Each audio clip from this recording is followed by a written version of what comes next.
Halo teman-teman, siapa di sini yang suka mendengarkan cerita dongeng? Kalau kalian suka, siap-siap ya, karena hari ini kita akan berpetualang ke sebuah pulau yang indah di Indonesia, yaitu Pulau Sumatera. Di sana, lahir sebuah legenda yang sangat terkenal dan penuh pelajaran berharga, yaitu kisah Malin Kundang. Cerita ini bukan sekadar dongeng pengantar tidur, tapi sebuah pengingat abadi tentang hal yang paling penting di dunia ini, menghormati dan menyayangi ibu kita.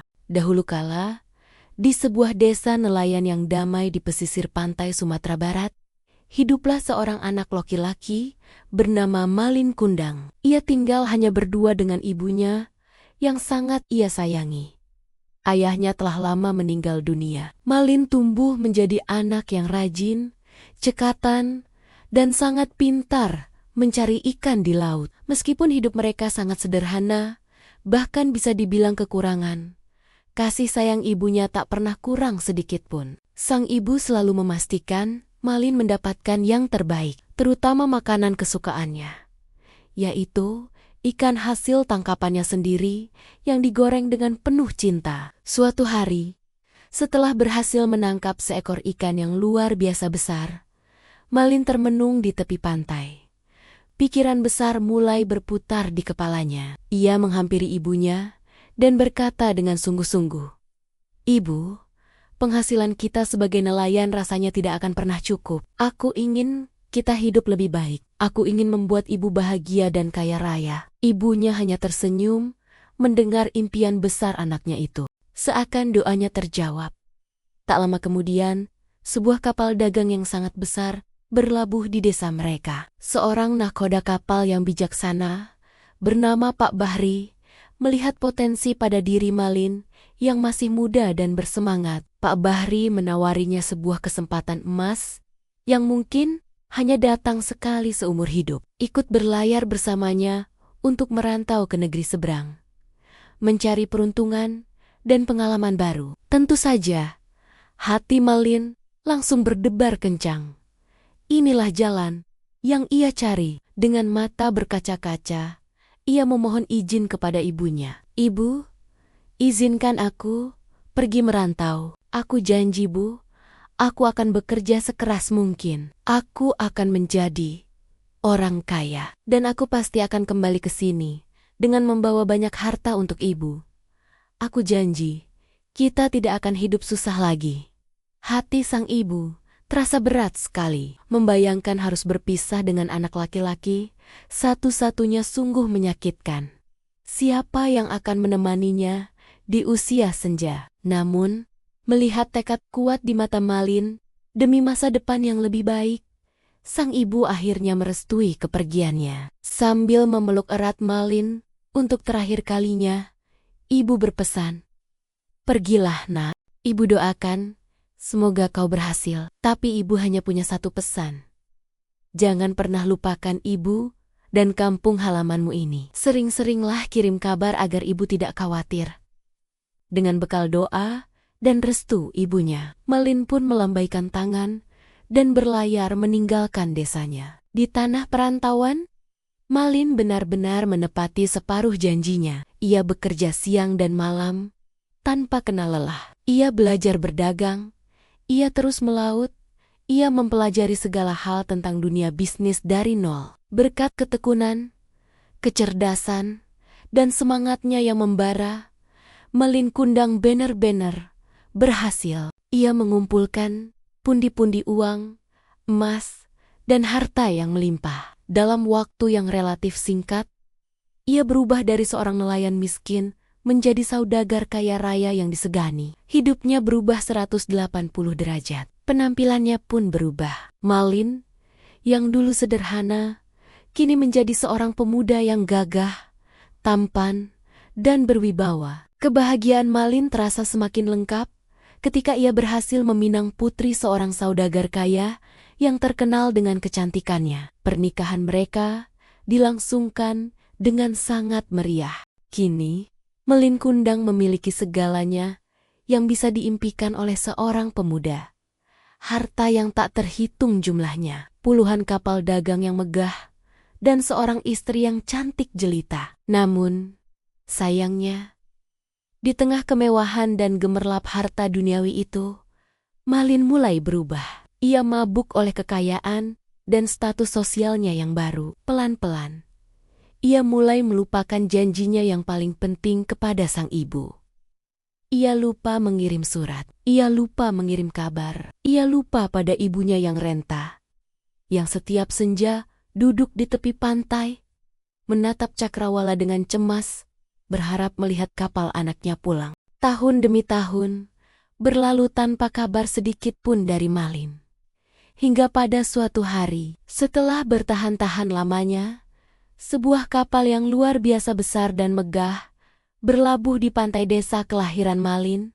Seluruh penduduk desa gempar. Mereka belum pernah melihat kapal semewah dan sebesar itu seumur hidup mereka. Kabar tentang kedatangan saudagar kaya dari negeri seberang ini dengan cepat menyebar dari mulut ke mulut, hingga akhirnya sampai ke telinga Ibu Malin yang sudah tua. Jantung Ibu Malin berdebar begitu kencang, seakan mau copot rasanya. Perasaannya mengatakan, itu pasti anaknya. Melinnya telah pulang. Tanpa berpikir panjang, tanpa mempedulikan pakaiannya yang sudah lusuh dan compang-camping, atau wajahnya yang dipenuhi keriput karena usia dan kesedihan, Ibu Malin segera berlari sekuat tenaga menuju dermaga. Di tangannya, ia membawa sebungkus nasi dengan lauk ikan goreng, makanan kesukaan Malin sejak kecil, yang ia siapkan dengan tergesa-gesa. Dengan napas terengga-engga,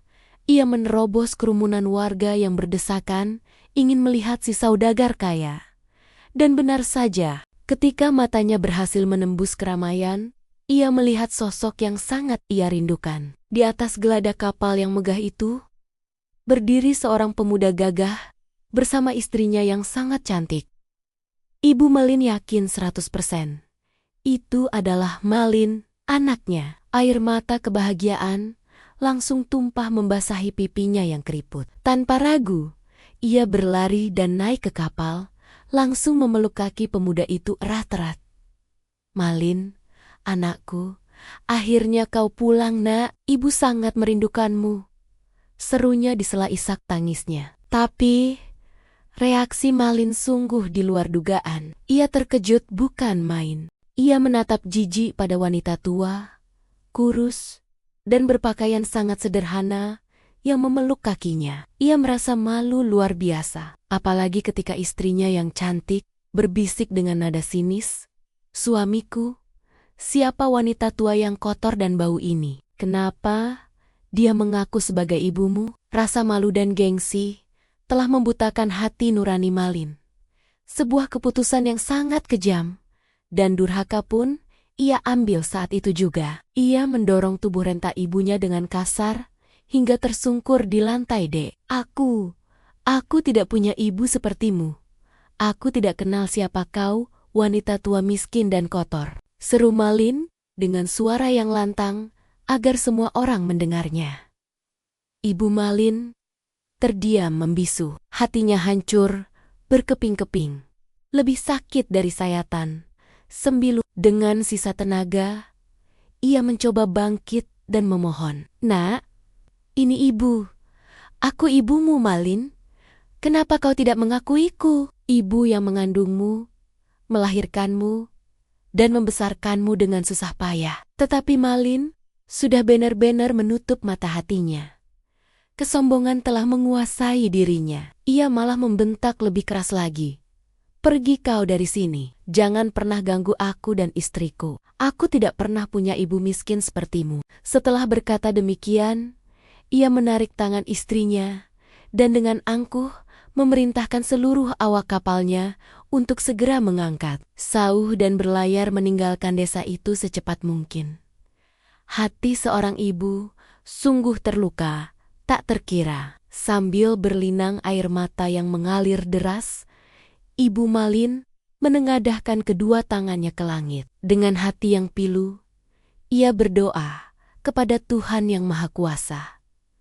"Ya Tuhan, Engkau Maha Tahu. Jika benar pemuda sombong itu adalah Malin, anak yang telah kulahirkan, maka berikanlah ia hukuman yang setimpal atas kedurhakaannya kepadaku. Doa seorang ibu yang tersakiti begitu dahsyat. Seketika, keajaiban terjadi. Langit yang tadinya cerah biru mendadak menjadi gelap gulita.